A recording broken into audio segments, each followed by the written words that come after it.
ഇടുക്കി ചക്കുപള്ളത്ത് ഏലം സൂക്ഷിച്ചിരുന്ന ഗോഡൌണിൽ വൻ തീപിടുത്തം. മേലെ ചക്കുപള്ളത്ത് പ്രവർത്തിക്കുന്ന MKS ഏലം സ്റ്റോറിലാണ് തീപിടുത്തമുണ്ടായത്. അരക്കോടിയോളം രൂപയുടെ നാശനഷ്ടം കണക്കാക്കുന്നു. സംഭവം സമയം ഗോഡൌണിൽ തൊഴിലാളികൾ ഇല്ലാതിരുന്നതിനാൽ വൻ ദുരന്തമാണ് ഒഴിവായത്.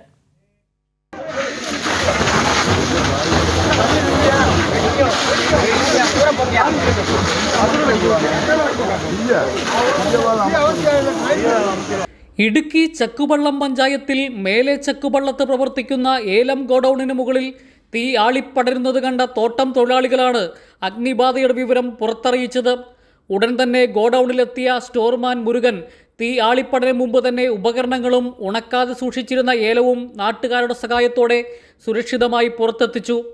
ഏലം ട്രയർ യന്ത്രവും ഉണക്കി സൂക്ഷിച്ചിരുന്ന 1500 കിലോയോളം ഏലക്കയും കത്തിനശിച്ചു. തമിഴ്നാട് സ്വദേശിയായ വെങ്കടിൻ്റെ ഉടമസ്ഥതയിലുള്ളതാണ് ഗോഡൌൺ. ഇയാളുടെ തന്നെ ഉടമസ്ഥതയിലുള്ള 15 ഏക്കർ തോട്ടത്തിൽ നിന്നും വിളവെടുത്ത ഏലമാണ് കത്തിനശിച്ചത്. കട്ടപ്പനയിൽ നിന്നും ഫയർഫോഴ്സ് സംഘമെത്തി 1 മണിക്കൂർ നീണ്ട പരിശ്രമത്തിനൊടുവിലാണ് തീ കെടുത്തിയത്. KSEB ഉദ്യോഗസ്ഥരും പോലീസും സ്ഥലത്തെത്തി തീപിടുത്തത്തിൻ്റെ കാരണം കണ്ടെത്താൻ പരിശോധന നടത്തി. ഷോർട്ട് സർക്യൂട്ടാണ് എന്നാണ് പ്രാഥമിക നിഗമനം. കൈരളി ന്യൂസ്, ഇടുക്കി.